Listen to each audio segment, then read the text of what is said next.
Good morning, YouTubians. It's Kermits Ghost. I've got sunglasses on because I have a migraine. I seem to have a migraine every other day.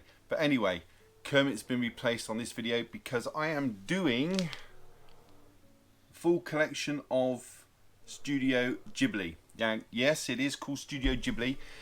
And I know this because when I was in Florida last, I asked somebody who was working in Epcot in the Japanese department, a Japanese woman in fact, the translation, and she said it was Ghibli. And also on the extras of one of these films, one of the voice actors talks about Studio Ghibli. So that is how I know. Okay, first one. There are 22. That's the last one. Turn it upside down. There are 22 films in the collection, and I'm going to go through each one. Aren't you lucky? We'll start off with Nausicaa of the Valley of the Wind. This is set 1,000 years in the future. The animation is beautiful. I recommend the animation on most of these. There's a couple that kind of questionable, but overall the detail and the animation is up there with Disney classics. Can't beat it. This was released in 1984 in Japan, 1987 in the UK. It's an hour and 57 minutes. And it's about a war between humans and giant insects. Think along the lines of Starship Troopers, that like insects are that big, and they've sort of settled themselves on Earth, and the people are at war with them. But it's an unbeatable war because you've got these huge bugs, and they go in herds, and they're very fast, and once they get going, you can't stop them. But there's you got Nausicaa, who's voiced by Alison Lohman, and she's been in things like Delirious, she's been in Matchstick Men, Big Fish, Drag Me to Hell, that kind of thing. You've got the voice actor of Patrick Stewart in this, and you've got Uma Thurman. So you've got a good cast of voice actors. I know most people say watch it in Japanese, but I like to watch it with the I've watched most of them with both, but lately I've been watching it with the American one so I can make notes and whatnot. It's a great film, Nausicaa. Check that one out as number 1 in the collection.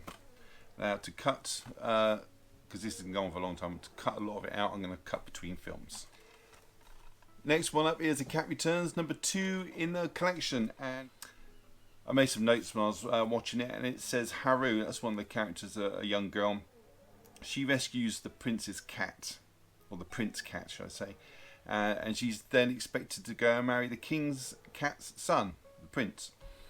And she starts, while she's taken to the kingdom, she starts to turn into a cat slowly, and she must escape the kingdom and return to being a human. And I put that very trippy. It is trippy.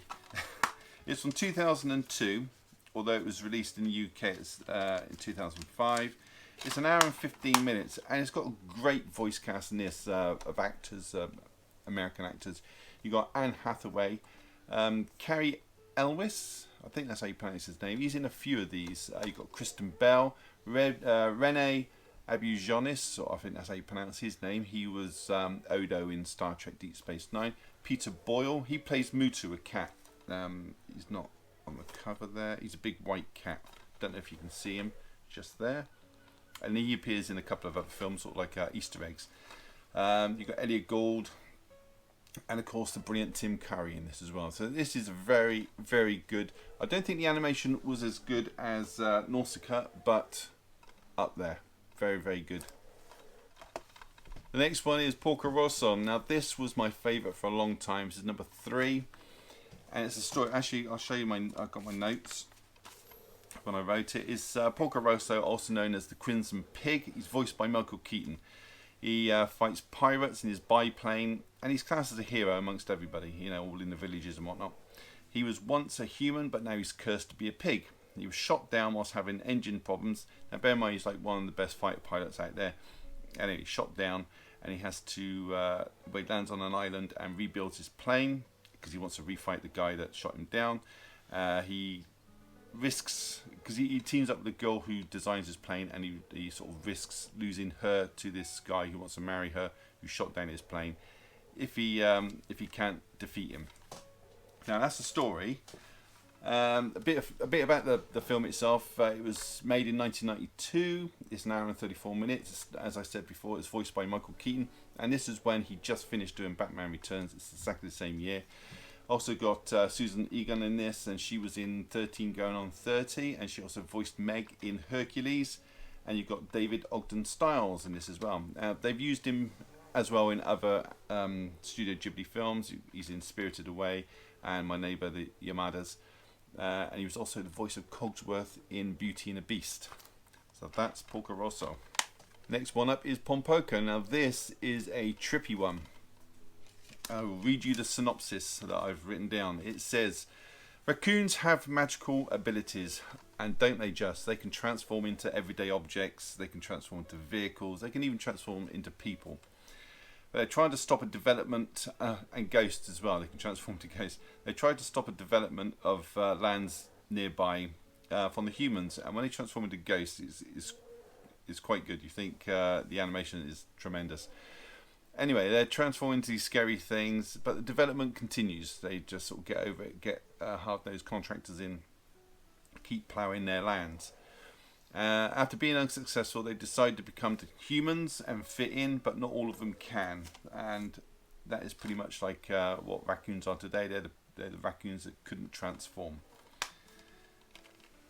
There's the artwork. Now, you've got voice talents in this of... Just close that up. Clancy Brown. Now you'll probably know him from Highlander, and he was the guard in Shawshank Redemption, the one that was beaten up on Andy Dufresne. And you've got J.K. Simmons in this, and a couple of others. You've got a lot of not known actors. I won't go into them. So J.K. Simmons, Clancy Brown, was released in 1994 in Japan and 1995 in the UK. Just a little bit shy of 2 hours, so it's a real good watch. The animation is very, even though it's 1994, the animation kind of put in mind of like 70s. I think that was the style they were going for, though. Worth a watch. And the next one is Kiki's Delivery Service number 5, and this is probably the one that took Porco Rosso's place as my firm favourite. And everybody seems to know this film. I don't know where I've been and I haven't seen it, but if you ask anybody if you've seen a Studio Ghibli film, they'll say, have you seen Kiki's Delivery Service? This is I'd say equivalent to like The Lion King with Disney. It's like one of their firm favourites. And here is the story. You have Kiki, who voiced by Kirsten Dunst. Her and a cat, Gigi, who's voiced by Phil Hartman, they leave home at 13. She's 13, she's a witch. And it's like an apprenticeship. You go out and you've got to make it as your own as a witch. And so she leaves home. It's a tradition. And in exchange for help, she's given a room at a bakery. And she starts a delivery service because she can fly. She's got a broomstick.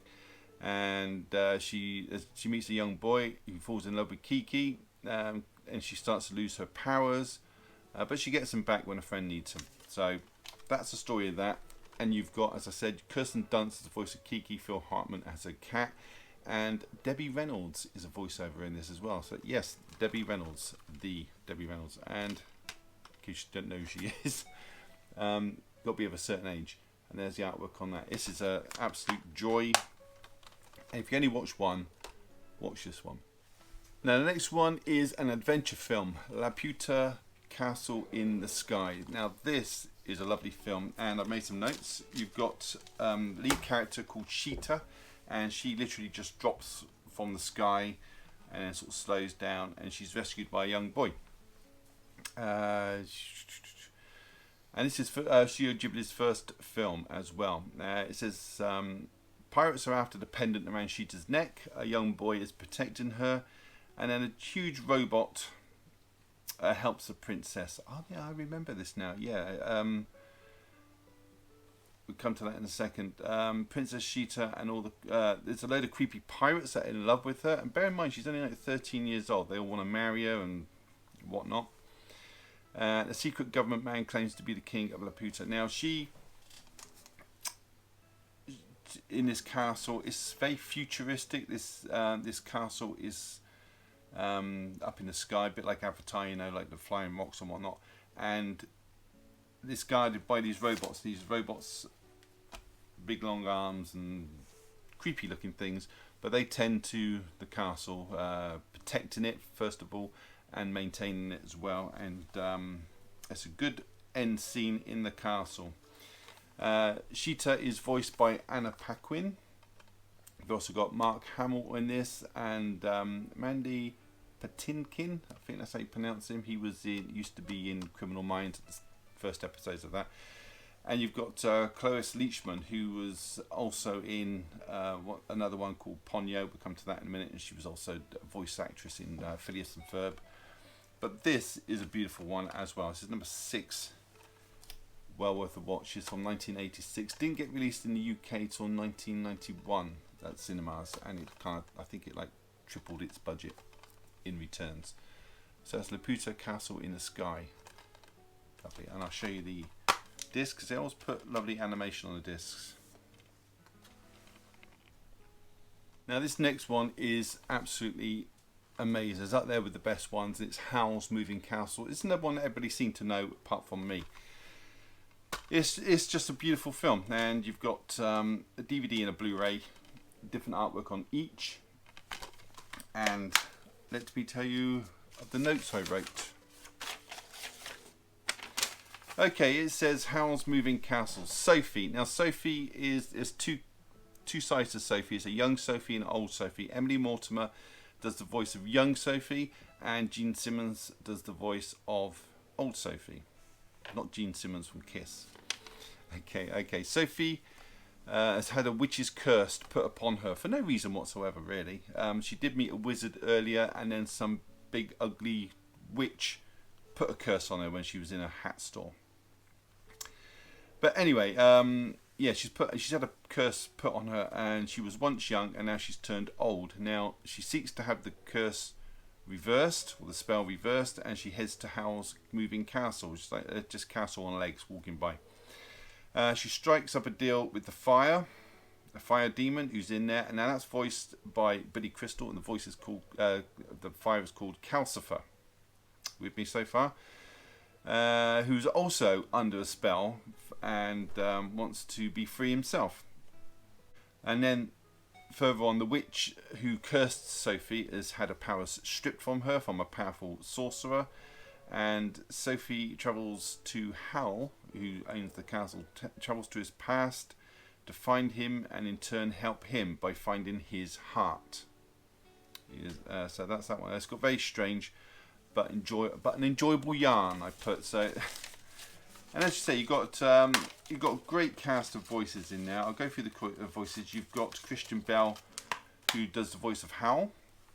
You've got Lauren Bacall in this. You've got Josh Hutcherson from The Hunger Games. You've got Emily Mortimer, Gene Simmons, Billy Crystal, and a guy called Crispin Freeman, who does the voice of a guy called Turnip Head. Now, Turnip Head is kind of like a Jack Skellington kind of character. Looking wise, I don't know if you can see him on there. He's on like a stick. He's a scarecrow with a turnip head, but it's like Jack Skellington's head. And he's creepy as hell, but he's very helpful. Very, very good film. This is number 7. Check this one out if you can. It's like this one, Howl's Moving Castle, and Kiki's Delivery Service, Pompoko, are the best so far of the bunch.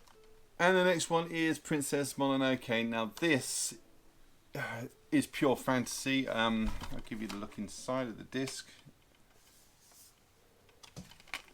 And you can tell by these little creatures. They actually serve not much purpose, to be honest, but they're fun little creatures. Kind of creepy in a way. But let me get on with my notes.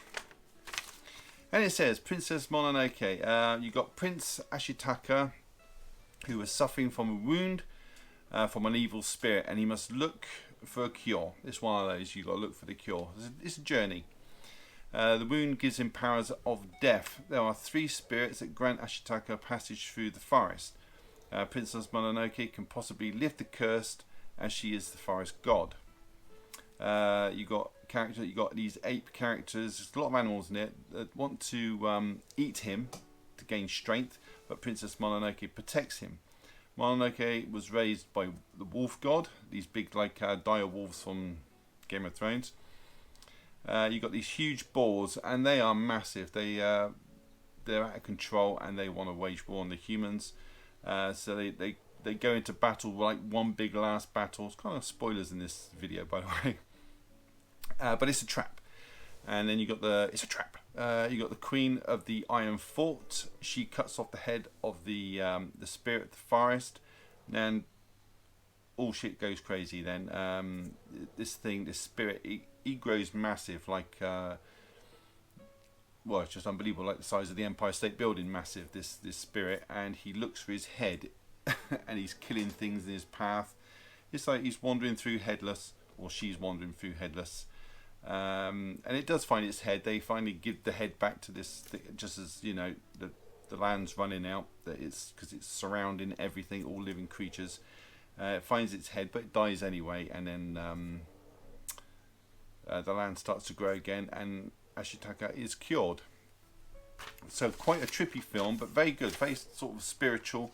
It was 2 hours and 14 minutes. It's quite a long film, but it's worth it. It was out in 1997, I believe, in Japan.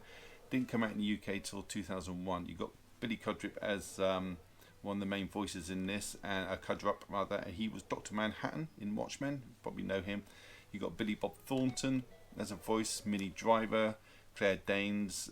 You got Gillian Anderson from the X-Files, and Jada Pinkett Smith. So great cast of voices in this, and very enjoyable. And the animation was beautiful as well. Absolutely amazing. And all the little creatures, made-up creatures, are very imaginative. Sometimes put Disney to shame. Very, very good. Now the next one is probably one of the most popular of the Studio Ghibli films, and it is My Neighbor Totoro. That's Totoro right there. And there he is on the cover. Now this is trippy to say the least. It has some great characters in this, and I will explain. It says in my notes, two young girls, they arrive at their new house and they go and explore, as you would. And the girls see these dust bunnies. Now, dust bunnies are little creatures in Studio Ghibli world. They're like spiders with no legs. They bounce along. You see them in other their movies, like a reoccurring theme. And they all scramble, these dust bunnies, because they don't like people. But the neighbour, the young boy, tells them that their house is in fact haunted. It's not, but he tells them that. You find out later that mother is in hospital because she's not very well. I think maybe tuberculosis, something like that, given what you see of her. Maya, one of the little girls, she follows a creature into the woods and she finds a massive Totoro waiting. He's asleep. He's asleep at this point.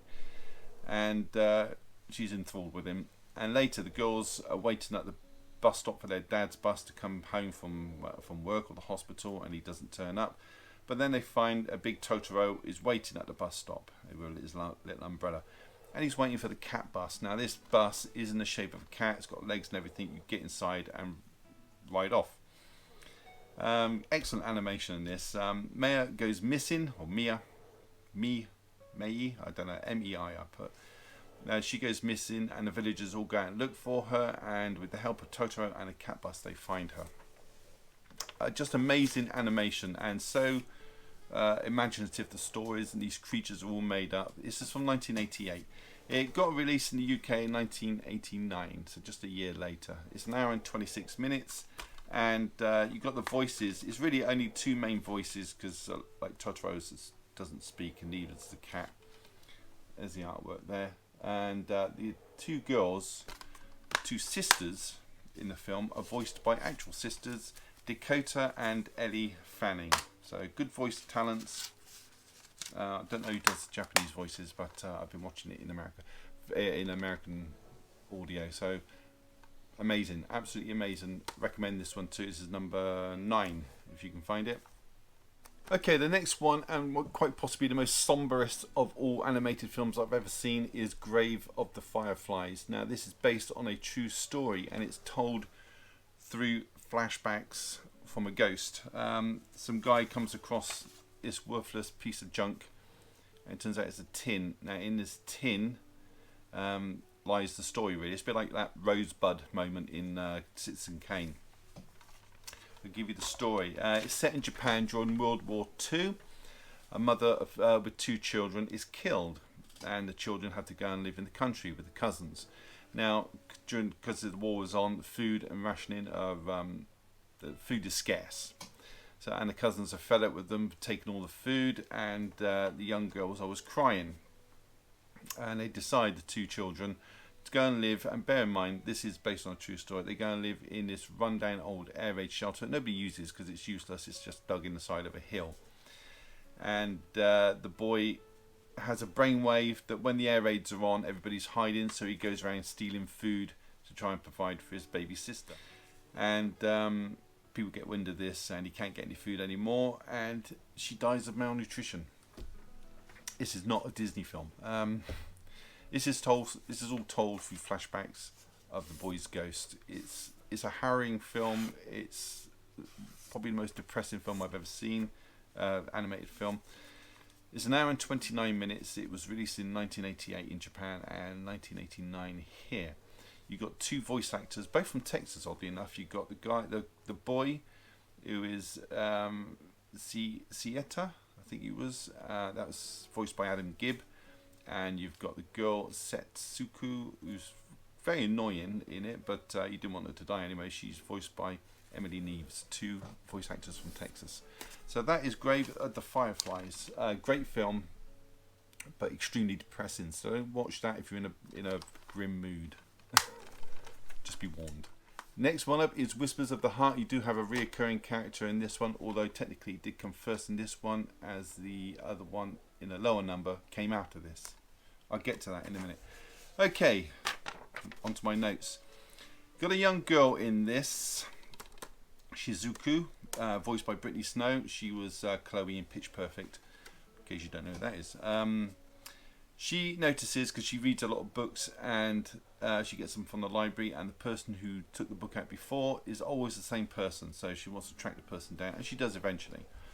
But meanwhile, she finds his antique shop, and she meets a boy in there, and the boy is voiced by a guy called Danny Gallagher, and I forget what the boy's name is, but never mind, it's not important. And they start to have feelings for each other, despite hating him at first. You got a cat who features in this one, who's voiced by that Carrie Elwes, who I said before. He was in The Cat Returns, but this one was made in 1995. Cat Returns was made in 2002, but they released this one after that one. He was also in Pocorosa as a voice, but that's another story altogether. Anyway, so the cat, the statue of the cat is in this one. Don't know if he's there. Little cat there on a broomstick. And I've put down that this is beautiful animation. The boy she likes has an opportunity to go and study in Italy. If I remember rightly, he's making violins. Yes, he is. He's making violins. And the girl, she decides to write her own book, but studies are suffering because she's always preoccupied with this boy. Anyway, he comes back and all is well. It's an hour and 50 minutes, this film. As I said, made in 1995, didn't get released over in the UK till 1996. And the cat that features in this features in the later one, The Cat Returns from 2002. Confused? You want to watch this? This is it's out there. It really is out there. There's lots of beautiful animation, as I said. You get DVD and a Blu-ray, both with different artwork. I've put them all in red cases because I just thought I'd do that for the fun of it. Makes them look all nice on the shelf. So number 12 is My Neighbour the Yamadas. Now this is probably the weakest regarding animation, but a really enjoyable story. You got 2 discs there. I think they're both the same artwork on each. Now you've got voice actors in this, and I'll come to them in a second, but the story is using a very simple, I've just put a note, using a very simplistic style of animation. This focuses on family life, the ups and downs of family life. Skip over that because it's about the voice actor. You've got contains a lot of dry humour, which I'm all about. I love dry humour. It's just about the struggles of living with family members, and we can all appreciate that. Style is not going to be to everybody's taste, but and it's told as short sketches, and despite the constant bickering, you can tell all the family in it love each other. Now you've got Jim Belushi as one of the dad with the glasses, but if you listen to him, he sounds like Seth Rogen. We've also got AJ Buckley as a voice actor. Now you might know him from CSI New York, but more recently SEAL Team. He plays Sonny Quinn in SEAL Team. You've got Erin Chambers, who does a voice in this. Now she's been in everything from ER to X-Files. She was also in The Cat Returns and Whispers of the Heart, which I mentioned earlier. This film is an hour and 44 minutes. It's from 1996, but it didn't get released in the UK till 2001, and it really is, the animation is so simplistic. That's as good as it gets. That is probably one of the best scenes. You've got, if they're driving in a car, all you'll have is like an outline, just a line for the roof and maybe half a circle for the car. You'll not see any background. There's no sort of depth. It's almost like a storyboard. But if you can get past that, then the story makes up for it, I think. So that is number 12, My Neighbour the Yamadas. Next up is Spirited Away, number 13. And my daughter wanted to watch me watch this because this is by far the most trippiest of all of their films. By far. And I made some notes. So, and this is very, very vague. These are very sort of skimpy over the whole thing. It's got, on their way to their new home, a family arrive at an abandoned theme park. Well, first of all, they go through a tunnel. And the girl doesn't want to go through with her parents, but her parents says, come on, stop being a wuss, go through. And it's an abandoned theme park, so they think. Parents are hungry and they see a load of food laid out, so they start eating as much as they can. In fact, they eat so much that they start turning into pigs. It's one of those. It's a fantasy one. And then night starts to come and somebody warns her, get out of the park because you don't want to be in the park after dark. It's too late to save your parents. He'll look after them. Anyway, on her way out, the dark catches up, so she's stuck in the park and she has to hide from the spirits. The spirits are coming over the bridge. So she must hide in plain sight with this guy that's helping her. And he tells her to get a job in the boiler room and then you'll fit in. You'll be allowed to stay there. So, and we'll come to the boiler room later. I've just put down also after that pretty much beautiful animation and really good pacing as well. It's very strange dreamlike sequences of dragons, spirits, demons, and a character called No Face. The spirit appears in this one. No Face is quite a strong character in Studio Ghibli. He's one of those standout characters. Very odd, very creepy, and the characters that they've conjured up for this, you've got this huge headed woman who runs this theme park. Well, it's not a theme park, it's like a spirit world, and she looks after this giant baby, and this giant baby is like 20 foot tall, lives in a big playroom. You've got a guy who she's working for in the boiler room who has like 6 legs. He's like a cross between a spider and a human. Big mustache. They like big mustaches in Studio Ghibli world. You've got dust bunnies that assist the boiler man. You've got this No Face character that comes to like this washroom, and a big giant slug as well, but we'll get to him another time. Yeah, No Face.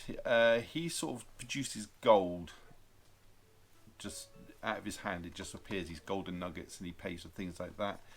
And he starts eating everything that they've got and pays for the gold, and then they can't feed him anymore, so he starts eating the people. And it's absolutely mind-blowing. So if you want your mind blown, go for this one. It was from 2001. It didn't come out in the UK till 2003. It's a 2-hour 5-minute film, so it's going to keep you entertained a long time. I remember this kind of puts me on at Christmas, because I think I did catch bits of this at Christmas years ago. Lauren Holly is one of the voices. John Ratzenberger, you'll know him from Disney, like Toy Story and whatnot. David Ogden Stiers is in this again, and so Susan Egan. She was also voicing Porco Rosso, and she did Meg in Hercules. So highly recommend this one. Spirited Away, number 13. If you can get this, get it. Brilliant. So next one up is only yesterday. I have had this twice. I actually imported the Blu-ray from Italy, but only had Italian audio and Japanese subtitles, so I had to wait for it to come out in the UK and get the English release. Right now, this one is from 1991. Didn't get released in the UK till 1995. Cinema release, this is. This is about, I've got my notes, an office worker and she decides to go to the countryside. She's kind of poked fun about this. Why do you want to go there? It's boring. Go to the city. But she wants to go to the countryside, and it sparks off a load of childhood memories. And it's kind of one of those stories that is told in bits of flashback. And it's nice animation, and it deals with love and puberty, and it cuts from past to the present, as I said. Some sad times in this, and some memories that become clearer and explained. So that's my notes on that. Not a lot. You've got voice talents of two main actors in this, Daisy Ridley from recent Star Wars films, and Dev Patel. So quite good actors for these two. But there's only really two main characters that talk in this, so very, very enjoyable. Only yesterday. That's number 14. Next up is Tales from Earthsea. This is a lovely animated film. You've got 2 discs. You've got a Blu-ray there with the dragon on, and a DVD with the boy and the girl looking over the sunset. This is number 15. It is an hour and 55 minutes, and I have my notes. Story of Aaron and Sparrowhawk. Sparrowhawk is a wizard, and it's voiced by Timothy Dalton. Brilliant. Absolutely does a marvellous job as the voiceover artist.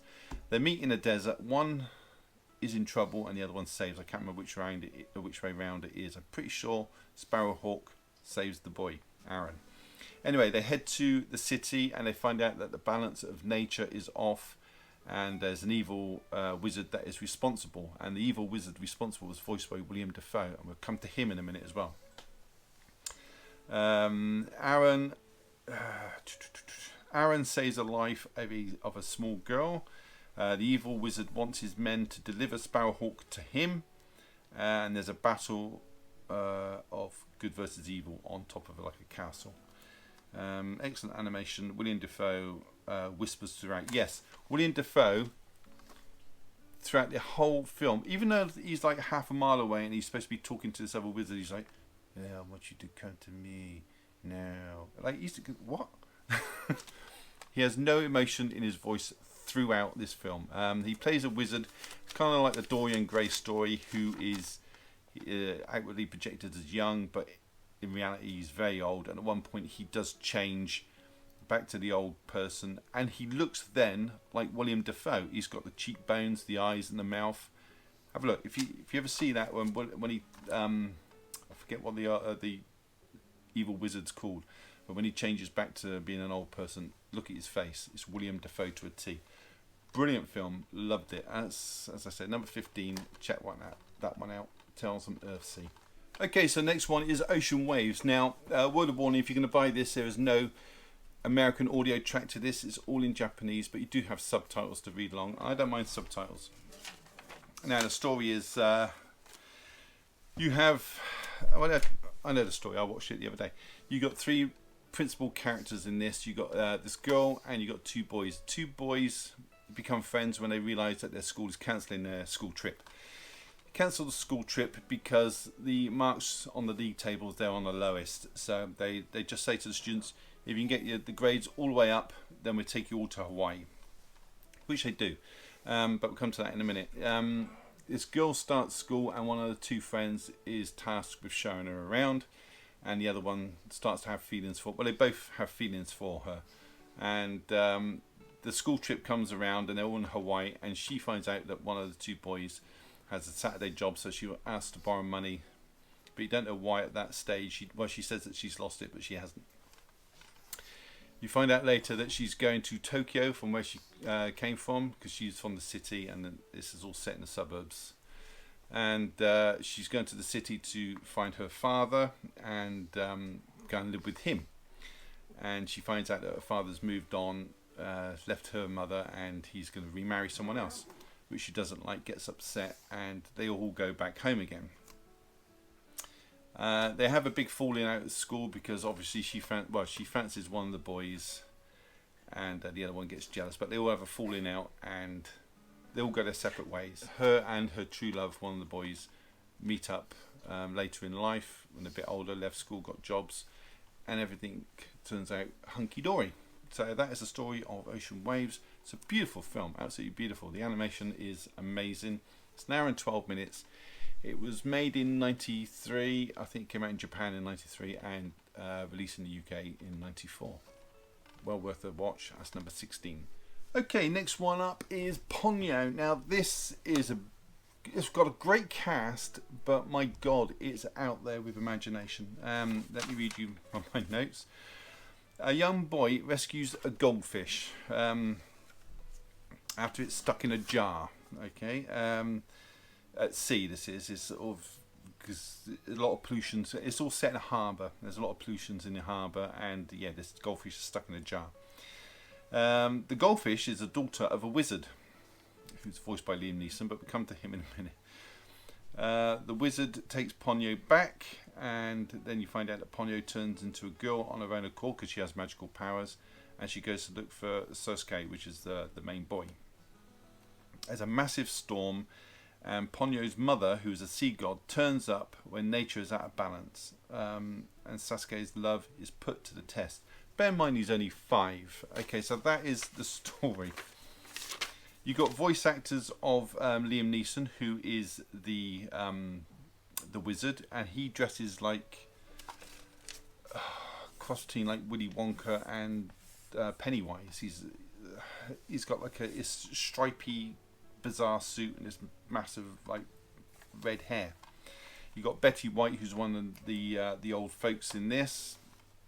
You got Matt Damon, Kate Blanchett, Tina Fey. Tina Fey in this plays what was his name? Sosuke, the little boy. He plays his mother, and she drives like a nutter. If you ever watch this, look at her driving. She's driving on this tiny road on the wrong side of the road, going like 80 miles an hour, and the road's wet, slippery, narrow, on a curve, on a mountainside. She's just mad, and she never looks at what she's doing. She drives through dry dock as boats are about to be pushed in and crush her.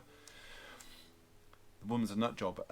Yeah, you've got this wizard, and somehow he's mated with this god, although she does shrink down in the end, but she's like the size of an island, and she's there to protect the sea from pollution. It's one of those sort of nature's out of balance ones.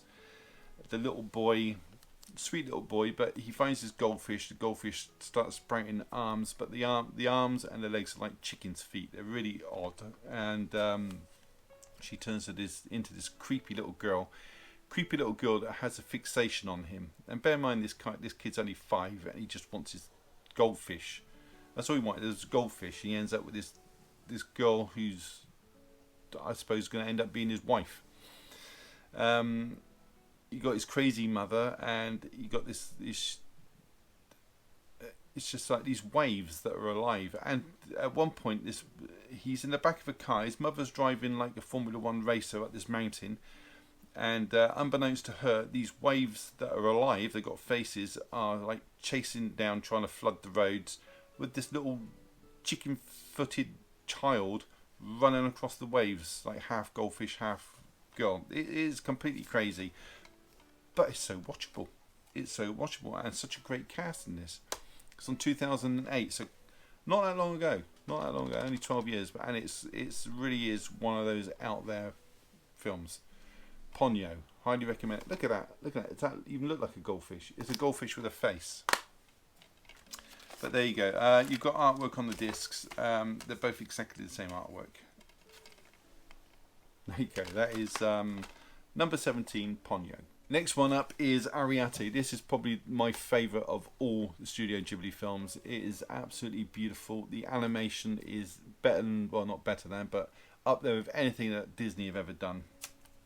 Cannot recommend this enough. You know the story of the borrowers. It's about tiny little people live under the floorboards or in the walls, and they just borrow things like sugar cubes, biscuits, things that you wouldn't notice go missing, and they have it for their own. They don't steal, they borrow, and that's what they call borrowers. And it's a story of this boy Tom. No, I don't know if actually if I don't think his name is Tom, but he's voiced by Tom Holland, him from Spider-Man.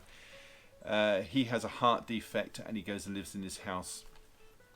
I think it was his mother's house. I'm not sure why he's put there, because he does have links to the house. I can't remember, but he goes to live in this house for a while in the countryside, get fresh air, and he's due an operation in a couple of weeks. While he's there, Ariete, a little girl voiced by Saoirse Ronan. I do have you've got Saoirse Ronan is the little girl. Her dad is voiced by Mark Strong, and you've got Tom Holland as the boy. So anyway, yeah, Ariadne, the little borrower, she's on her first night out. Now, the rules are for these borrowers, if you see a human or the human sees them, they have to move house because like they think that humans hate them and they will get rid of them, exterminate them. So she's on her first night out and she's in the boy's bedroom getting this big tissue, just a bit of tissue paper to take back.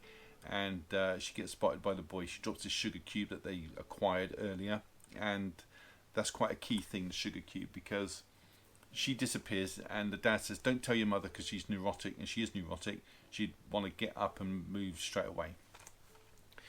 So the little boy the next day goes and puts a little sugar cube near the grate where he thinks the borrowers live, and don't touch it, don't leave it, pretend that he didn't see you and all this and the other. But she gains confidence and she starts speaking to the little boy, and they gain a friendship. And meanwhile, you've got this old maid that lives in a house that want to capture the borrowers, and she does capture the mother at one point because there is a doll's house in the boy's room, and the boy decides to give it to the borrowers by he sort of puts the kitchen under the floorboards so they can use it as a kitchen because it's a fully working kitchen, this little doll's house thing. And the old granny sees this and she captures the mother, the neurotic borrower's mother. But there's a lot of sequences in there that are really nice, and I say the animation is really good. There's a rescue mission of the mother. The old woman's made to look crazy, and it's just beautiful. But it's a shock ending. I won't give the ending away, but I found it quite a shock the way it ended. I thought it was going to be more of a Disney sort of ending, really nice, but very different. Just a beautiful film. I can't recommend this one enough. If you only get one, I've probably been saying that all the way through, get this one, number 18, Ariadne. It's beautiful, especially if you like the Borrowers film. This was 2010, I think this was. Could be 2010, 2011 in the UK. Hour and 34 minutes this one, and it's worth every minute. It had a budget of 23 million when they made it, and it made back 150, so brilliant, sheer brilliance. Ariadne. From Up on Poppy Hill, this is number 19. You have two discs. You have the Clubhouse Blu-ray and the girl walking down the street on the DVD. This is an hour and 31 minutes according to my notes. You've got the voice talent of Anton Yelchin, who was perfectly cast in this film. Couldn't have picked a better person to do the voiceover, just really good. You got Jamie Lee Curtis, Sarah Bolger and Christina Hendricks. Okay, now this is a story. It's set in 1963 in a harbourside town. There's a little boy and a little girl who meet, and they tried at school. This is, and they tried to save a clubhouse. And the clubhouse is where you got like all these groups. You've got astronomy classes, philosophical classes. You've got people using like printing presses for the local rag, all this sort of thing. But the clubhouse is due to be knocked down for Olympic development. And they decide, well, the girl decides, we're going to clean this house. It's never been cleaned by the kids that live there, or use it rather, or the people before them. So it's not been cleaned for like 30 odd years. And they decide to clean this clubhouse and try and save it by bringing it up to date and getting rid of all the old crap and then appealing to the people that have decided it's got to go. They go directly to him. I think he's in Tokyo or in the city. And they decide, and they do that, and they start developing feelings for each other, this boy and girl, and fall in love. And then the big clanger in the story is they find out that they're actually brother and sister. He's from a family that her mother and father gave a baby to look after, and they find out they're brother and sister, and this devastates them as it would anybody. Anyway, so they go to this person about the clubhouse who decides that it's got to be pulled down, and they persuade him to come and visit, and he comes and visits, and they put on such a great show that he decides to save the clubhouse and redirect the project around them. So that's sorted out, and then all they got to find out is if they're actually brother and sister. So they do research, and they do find out that the three men from this photograph. This is how they find out that they're brother and sister, because his father has the same his parents have the same photograph as her parents, and apparently the father is the same person on the picture. But they find out there's a confusion with the story, and in fact they're not brother and sister. So everything works out lovely in the end. The animation on this is amazing, and as I said, I think with any Disney film, whether it be like Lion King or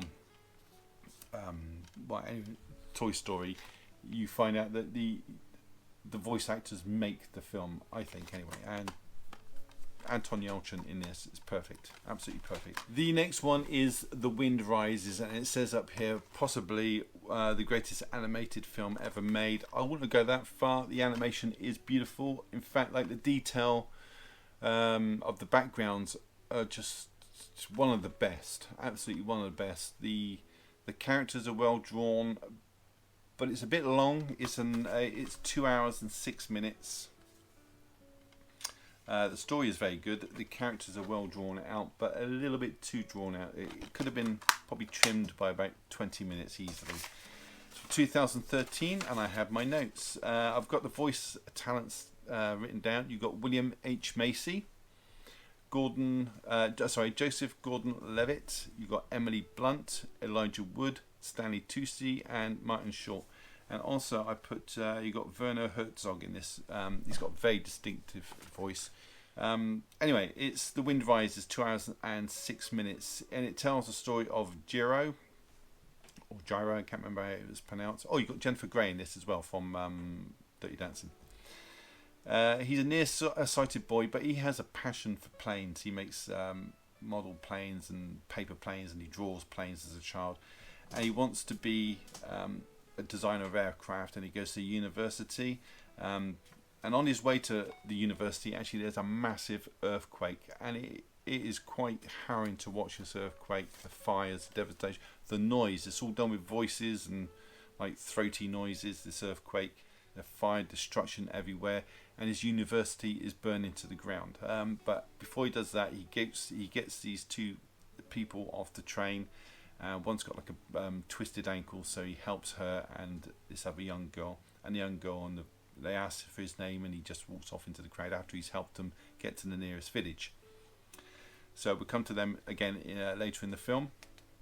As I say, his university is burnt down, but he does learn the trade, and he works as an apprentice in this plane designing place, and eventually becomes like top of his field. And they send him to Germany because the war's on, to help design these bombers. And he uses all natural elements like fish bones and stuff for the wing design and all the rest of it. Anyway, he meets the young girl that he saved earlier, and she's all grown up now. It's like 10 years later. Falls in love with her, and she goes on and develops or catches tuberculosis, and she has to convalesce in this home in like the snowy mountains for months. Anyway, they keep in touch with Letta and decide to get married, and she goes and lives with him while he's designing the planes. And this is obviously now he's back in Japan rather, and his planes. And then she dies as he's designing and testing the plane that he has always wanted to design his whole life. So, and it goes like 260 knots or something. It's like the plane of his dreams from a little boy, and she dies during the testing of it. So it's quite a sad film. There's a lot of dream sequences in this, and who is the voice actor in the dreams? Stanley Tucci is an Italian designer of planes that inspired him in dream form. I didn't enjoy the dream sequences at all. The animation was a lot different, and because the animation during the film in the reality scenes was amazing, just amazing, but in the dream sequences a bit wishy-washy. They show smoking throughout. This is definitely not a Disney film. They show smoking throughout. They always got Siggy on, and I don't think you'd be able to do it today. I'm saying that it was made in 2013. It's 2 hours and 6 minutes, but stick with it. It's quite long, as I said. It needs to be trimmed about 20 minutes, but stick with it. It's a very good story. That is number 20, The Wind Rises. Next up is number 21. Just one more to go after this. This is the tale of Princess Kaguya. Kaguya. That's how they pronounce it in the film. Yeah. got a lot of voice actors in this. You've got Chloe Grace Moretz. You've got James Caan. James Caan is brilliant in this. You've got Lucy Liu, who's from Elementary, and I think she was in the Charlie's Angels films. James Marsden, George Segal, and Mary Steenburgen, who kind of narrates, and she's the mother in this as well. It's 2 hours and 17 minutes. Now, like My Neighbour the Yamadas, it's not as good a animated. The drawing on it is not as good as the other ones, but it's still beautifully animated. A little bit more detailed than the Yamadas, but not as detailed as like The Wind Rises and Spirited Away. That lot. The story is you got Princess Kaguya. She is well,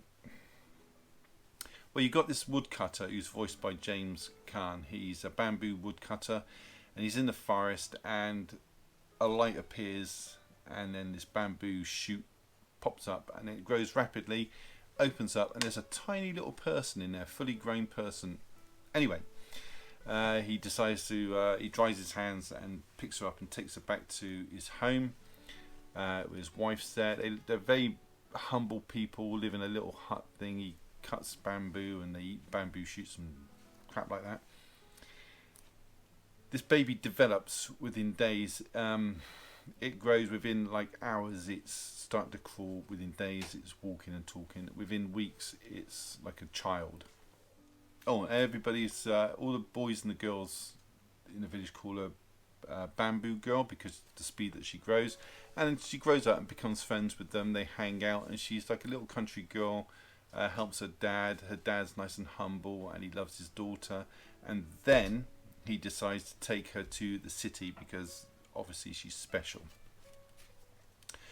And the bamboo in the forest is also producing other things like money and cloth and whatnot. So he thinks that she's a god, which clearly she is because she came out of the ground in a bamboo shoot. So he takes her to the city where she's trained as a princess, and you've got these geisha women teaching her, blackened teeth, and they pluck their eyebrows out, but apparently that's desired. Anyway, these three suitors come along, and the dad becomes a snob. He just because he thinks like now because they're living in the city and they're living in a palace and being taught by these people that they're above all these other people. They think they're better than the people from the village. He sees them now as scum. He's completely changed. The dad. He's become like a horrible character. And what happens then? Yes, word gets out of her beauty, and she is beautiful. She's the Princess Kaguya is voiced by Chloe Grace Moretz, and she's perfect for it because she's got a very soft-spoken voice, lovely voice. And these suitors come around like old men, overweight men, like adolescent men, and they're all princes, and they say, "Oh, we want your hand." And she's like, "Well, tell me how much you love me." And they're saying, "Well, I compare you to this mythical tree that grows diamonds," that sort of thing. And the next one they say, "Oh, you're like the pearl around this dragon's neck." And the other one says, "Oh, you're like something or another that's unobtainable." She sets them the challenge of bringing these items to her. If I'm as beautiful as these items, bring them to me, and then I'll marry you. Because she knows that they can't possibly. And they all try. They bring in these items. One's a rat skin or something from a god, and it's impervious to fire. So she says, "Well, chuck it on the fire. If it doesn't burn, then I'll marry you." So he chucks it on the fire. It burns, and this prince has paid all his money to have this fake made of this rat skin, and it burns, and he's really pissed. And like obviously this tree with diamonds growing off it, he's had him glued on there, and it all falls to pieces. And one of the people that actually breaks his neck trying to find this thing, and another one's trying to find the dragon. He almost drowns at sea. So the whole thing's a disaster. And then she sees one of the boys that she liked from the village, and you think they're gonna fall in love, but he's like stealing the chicken. She sees him getting beaten up, and you don't really see him till he's older and has a child. But that's beside the point. Then the local king or emperor or whatever he is, he gets wind of her beauty, and he wants her for his own, purely as like a possession. And he, creepily enough, goes up and says, "You're going to be mine." And she says, "No, I don't want you." And he's never heard of this, makes him want her even more. And he sort of sneaks around the back and grabs her from behind, tries to kidnap her, and she just sort of, she phases out of reality and sort of walks out of his arms, and he doesn't understand this. And then she realizes she's a little bit more than she actually thought she was herself, and she gets this inkling that the moon people, yes, the moon people, the gods of the moon, are going to come for her on a certain date, and everybody's trying to protect her with arrows and spears and everything. And sure enough, on this date, this big cloud appears, and these people on this cloud come from the moon to reclaim her. And they're throwing arrows and spears, and as they're getting closer, they all turn into like dandelions and whatnot, and just mist and fading away. And they come down and get her and tell her that she's a moon god. And when they put the cloak around her, she will forget everybody on earth. And she's like, "No, he won't." And lo and behold, they put this cloak around her, and she forgets everybody. And that is it. Strange, but the characters, and this girl, princess, is I know it's odd, but she's just really likable. Really is likable. The bamboo girl, Princess Kaguya, she's a really likable character. And so's the dad, but you love to hate him as well. So that was number 21. It's from 2013. Didn't come out in the UK till 2015, and it's 2 hours and 17 minutes long. Very good.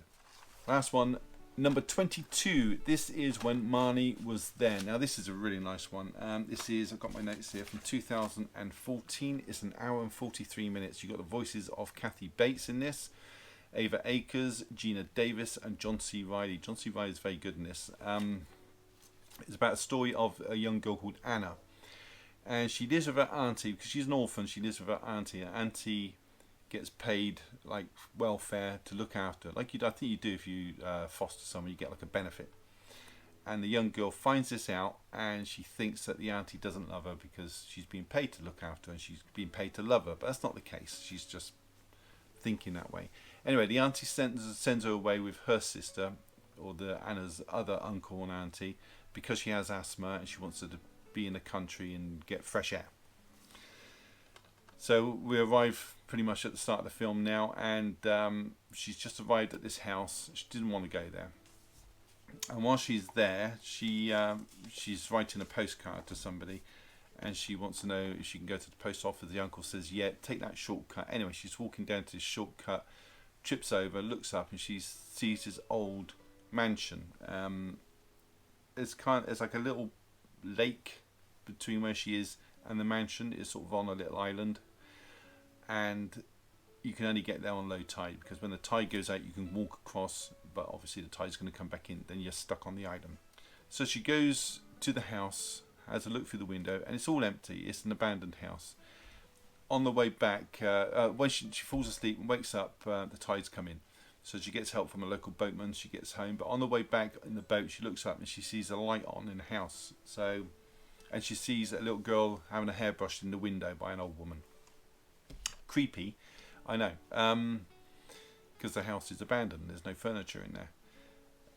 And this goes on a couple of times, and eventually she makes her way over to the island. She keeps seeing dreams of this girl having her hair brushed in. She wakes up. She's back in her bed.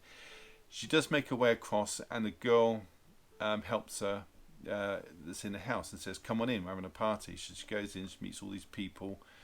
But something something's not quite right, because the house is abandoned, and it's a bit like the Home Alone. They're all gone, and suddenly the house is jumping, and then the next day it's empty and abandoned.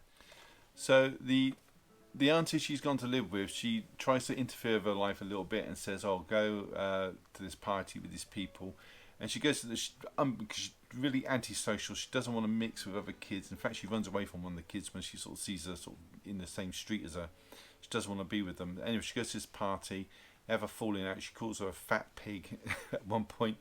really insults this girl and runs off, and she's quite nasty about it.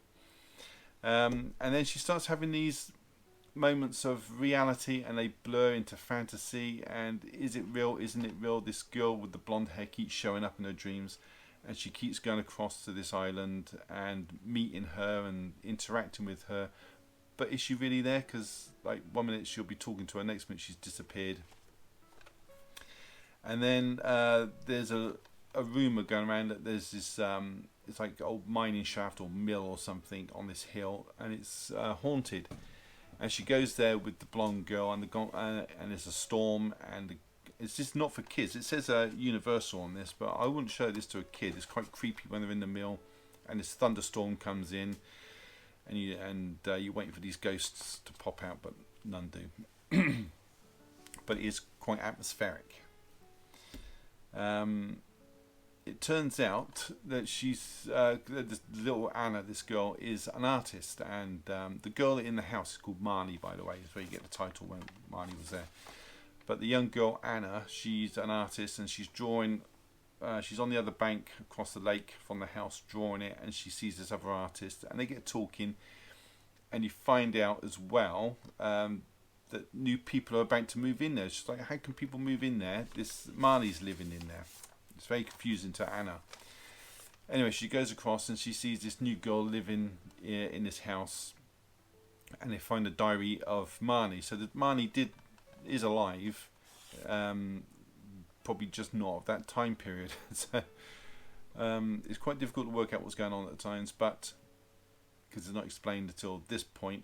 She goes back and talks to the artist woman who's on the side, and she says yes, she knew Marnie when she was a little girl, so obviously Marnie is either a ghost or just a figment of imagination. But they have the diary as well, so Marnie was alive at one point. And quite confusing to explain because these are long films. Marnie was her childhood friend, and she had this daughter when she was young, and she couldn't look after her, so she gave her away for adoption. Anyway, she gives her away for like a boarding school for 10 years or something. Anyway, this Marnie woman then goes back, gets a daughter, but the daughter doesn't care about it. She doesn't forgive her or anything, so she goes on and she has a daughter, and then Marnie's daughter dies, so then Marnie raises the granddaughter. Now the granddaughter is living with Marnie as an old woman, but then Marnie dies. And now the granddaughter is up for adoption and goes and lives with the aunt. And it turns out that the granddaughter of Marnie, is in fact Anna.